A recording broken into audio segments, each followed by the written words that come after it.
Hello everyone. तो भाई ये टायर है MRF X3C8 के 1020 के। देखो बिल्कुल तीनों टायर साफ़ है, फ्रेश बिल्कुल। जिस भाई को चाहिए मैसेज करें।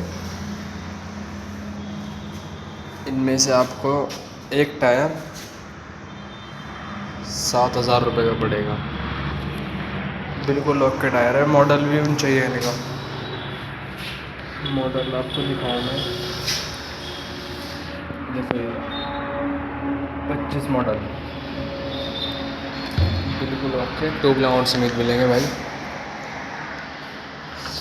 जिस भाई को चाहिए मैसेज करें, ठीक है भाई। बिल्कुल साफ़ टायर है, बेदाग।